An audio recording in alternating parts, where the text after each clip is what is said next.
Former Olympian Ryan Wedding, who sat on the FBI's most wanted list since March of 2025, was apprehended in Mexico, according to officials last week. Law enforcement alleged Wedding, who competed for Team Canada in the 2002 Winter Olympics, was the ringleader of a transnational drug trafficking operation that shipped approximately 60 tons of cocaine a year from Colombia through Mexico, California, and then ultimately to Canada.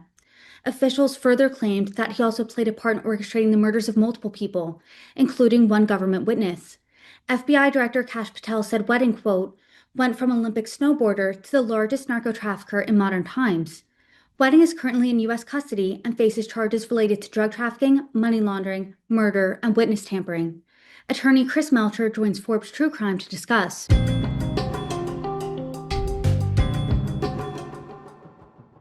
Hi, everybody. I'm Brittany Lewis, the host of Forbes True Crime. Joining me now is attorney Chris Melcher. Chris, thank you so much for joining me.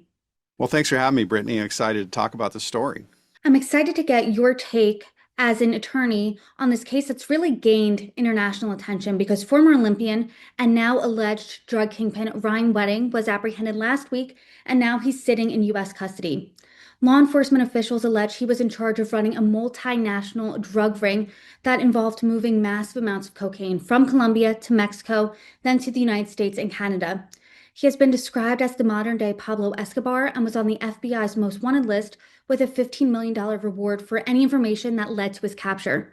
So to start off the conversation, what are your thoughts on what we know so far right now? Well, the story is almost fantastical to think that somebody who was an Olympian or Olympic athlete then could turn into an international drug lord.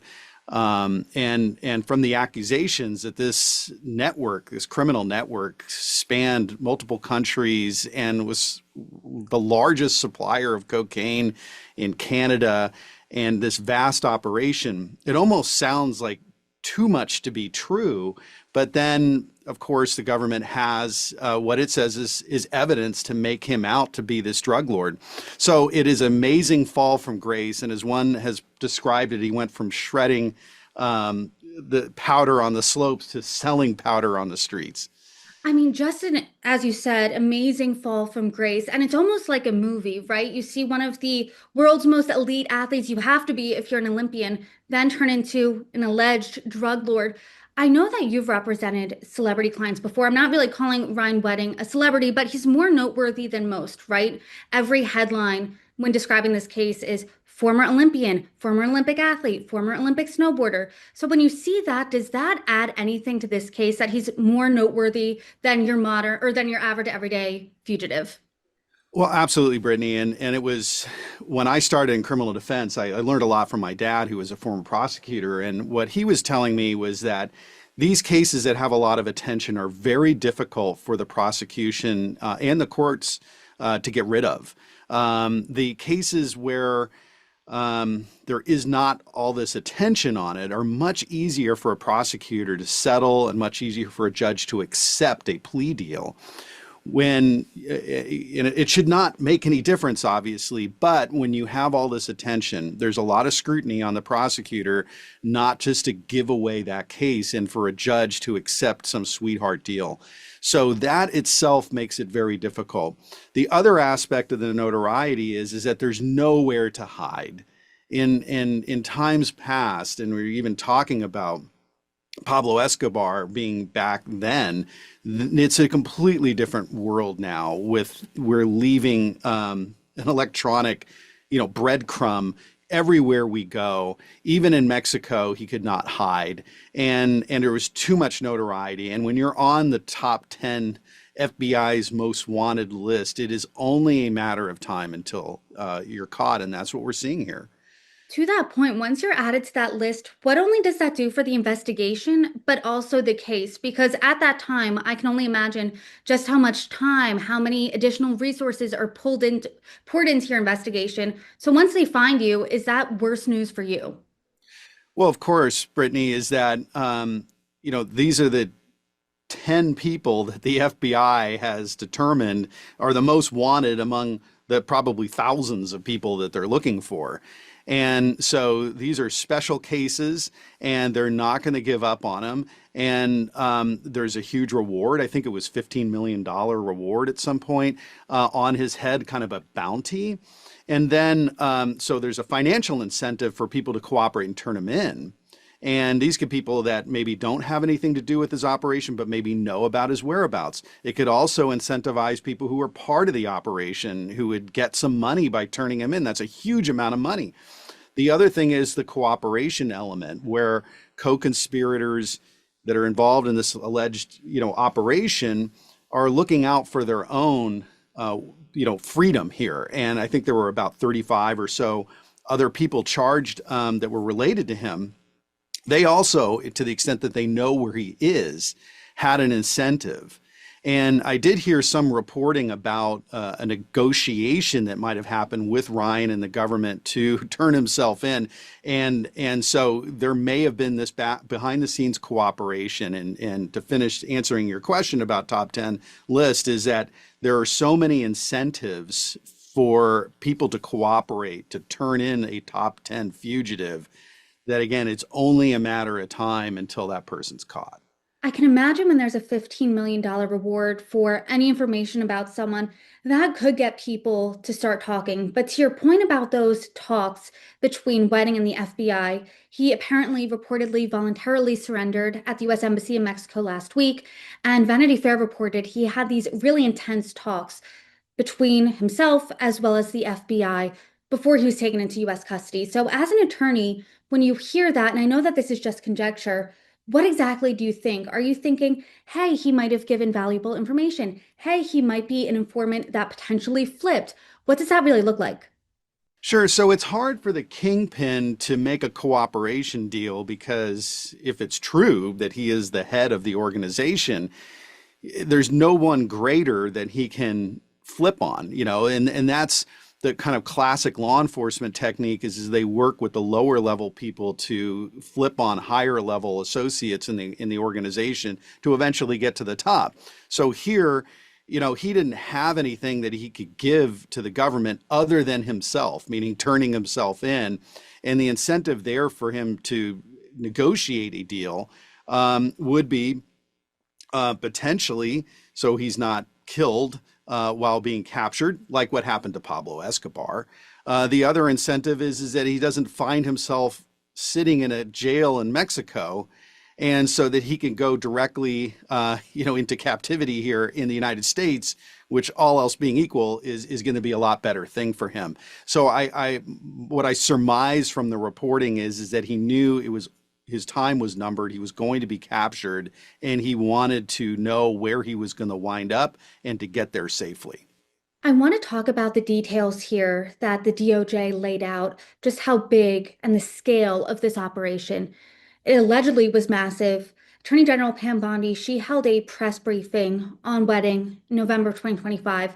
She said he was responsible for running a $1 billion-a-year criminal enterprise that used semi-trucks to bring in drugs, around 60 tons of cocaine a year from Mexico into the United States.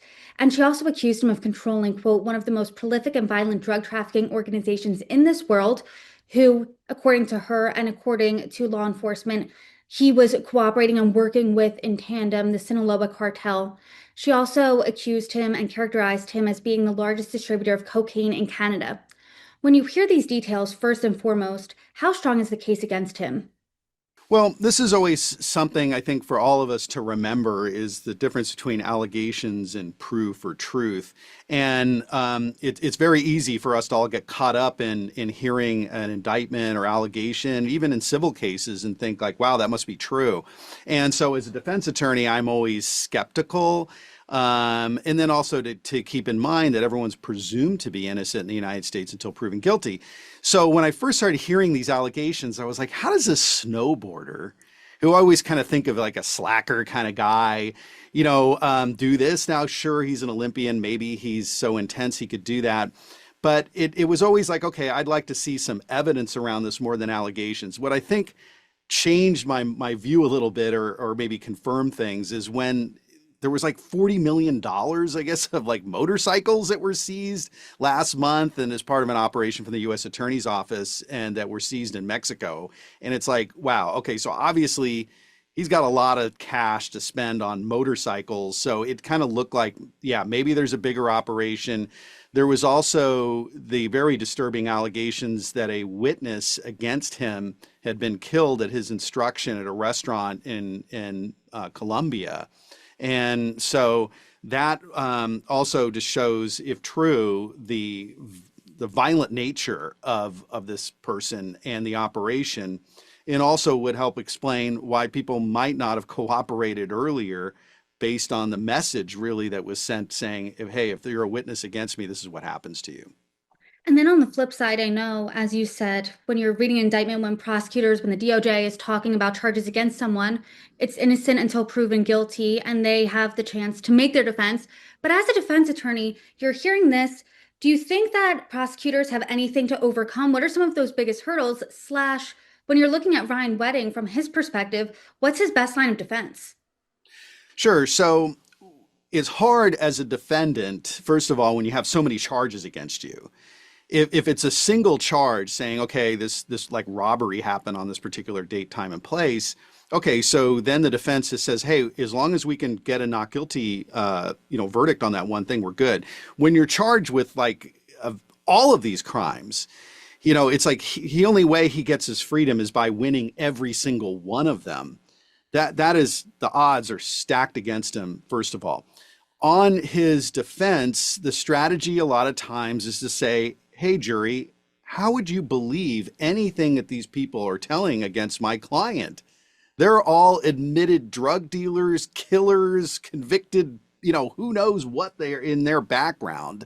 And so that's the thing is that the only people who would really know about the inner workings of this operation would be his associates, who are probably inherently incredible individuals who have their own reasons to falsely testify against Ryan, or it would be law enforcement who maybe infiltrated the operation and then could provide credible testimony. So this is always the line of defense in mob cases and drug cases: is you can't believe these witnesses that come against him. But I got to imagine they've been investigating this case for a long time. There's going to be a paper trail, something that's going to corroborate the witness testimony that he's going to try and taint as being incredible. And to that point in general, that sounds like a good line of defense, right? Why believe that guy? He's a criminal too, A, and B, he's trying to save his own butt here. But when you're looking at what the charges are here, they relate to drug trafficking, murder, witness tampering, as well as money laundering. And Kash Patel, the FBI director, called him the modern day El Chapo. We saw what happened to El Chapo in 2019. He was sentenced to life in prison plus 30 years. So when you hear that, does that indicate to you just how much trouble he could be getting in? Well, absolutely, Brittany, that it sounds bad from that press conference by Patel. But also when I heard it, I thought, be careful here, FBI and DOJ in kind of the way you portray this story, because we've seen cases implode, where there was basically these press conferences or speaking indictments where it's like, this person is the most evil person in the world, ruler of all dark forces in existence, and then it implodes. So it like I say, I almost wish they would have left off the, hey, this person is El Chapo or Pablo Escobar reincarnate, and just stick with the facts. Because again, I think they do that at their own risk of a jury saying, well, no, they're really not. He's not Pablo Escobar, obviously not. And so I think that they should stick to the facts rather than trying to compare to somebody else. FBI Director Patel also touted these global partnerships and all that effort it took internationally in order to get Ryan Wedding into custody. He said it took a united front. He touted working with agencies and law enforcement officials, both in the United States as well as Mexico, as well as Canada. How do you think the global partnerships here that Patel described, how do you think that impacts this case? Well, Brittany, that was the best part of this story to me, is to seeing law enforcement across jurisdictions in the United States, Canada, and Mexico working together for one purpose. And that we have not seen that in the past. Now, obviously, there's different legal systems and restrictions on every law enforcement agency out there, but we've seen a political overlay in many years where law enforcement hasn't cooperated for political reasons. And also differences in our punishments. Some countries not wanting to cooperate with the U.S. unless we agree not to have the death penalty on the table. So these things have kind of hampered the ability of law enforcement to go after someone and provide refuge in other countries. So to see that level of cooperation, where in the recent history we have not, between three countries, that is the kind of the more positive element of it. And I would hope that that kind of love fest here works, because when we do have a fugitive on the run, they need to be brought to justice, and they'll have their day in court, and not seek and obtain refuge in a different country. And if I'm Ryan Wedding's legal team, what am I thinking exactly about that love fest? Am I thinking, oh no, not only does the United States think my client is a fugitive, also Canada does, as well as Mexico? Or am I thinking, it might be harder for them to get evidence from across country lines? What does that really look like? Well, sure. So, if this is proven to be this vast international criminal enterprise, the U.S. is saying, hey, we want a piece of him for the things that he did within the United States. But I got to think Canada and Mexico might also feel that way. And this might have been part of a negotiation for cooperation between these jurisdictions to saying, okay, who gets to go first? Sometimes, some country will say, hey, I'll cooperate, but I want this guy first in Canada or something here. So there's some opportunities, though. Maybe there's a deal eventually made where he goes to Canada and serves his time there. So there's kind of some opportunities across these even for Ryan, trying to get to answer your question. It's like Ryan can take advantage, potentially saying, okay, maybe I take a deal, but I do my time in Canada. I don't know that the U.S. would agree to it, but maybe there's an opportunity for him there. I think the risk for him is that we have now Mexico willing to cooperate, where apparently Ryan has been for some time and operating out of, and there would be evidence there in terms of witnesses and documents in Mexico that could be used to prosecute him in the United States, that with cooperation, if it continues, is going to be able to be produced against him in a way that maybe couldn't have been a year or two ago. Obviously, we are at the very beginning phases here of the legal process. He's in US custody. There's still a lot to look out for, but what specifically are you looking out for next? Well, I would be wanting to see the evidence that's presented against him. We've seen one of the witnesses allegedly murdered. Will there be lingering fear of other witnesses to come forward, and what protections could be given to those witnesses so they can testify? Even though he's behind bars doesn't mean he doesn't still lead this organization. We've seen that with other kingpins. So I would think like, okay, fine, we have him in custody, we have an indictment, but what witnesses are actually going to show up and testify? And he has a right of confrontation in the United States. So he's going to have to know who his accusers are, who these witnesses are. So I think that's what I would like to see. And then the defense, sometimes they'll say, hey, we're not going to waive time. They have a right to a speedy trial. And that is very risky. But would the defense say, hey, you made these charges, we're going. Not going to waive any time. We're going to go to trial very quickly. Or are they going to take their time to develop a defense, but now again, they're giving the prosecution more time to put their case on. So these initial moves are what I'm going to be looking out for. Well, we will keep our eye out as well. Chris Melcher, thank you so much. You're welcome back anytime. Thanks, Brittany.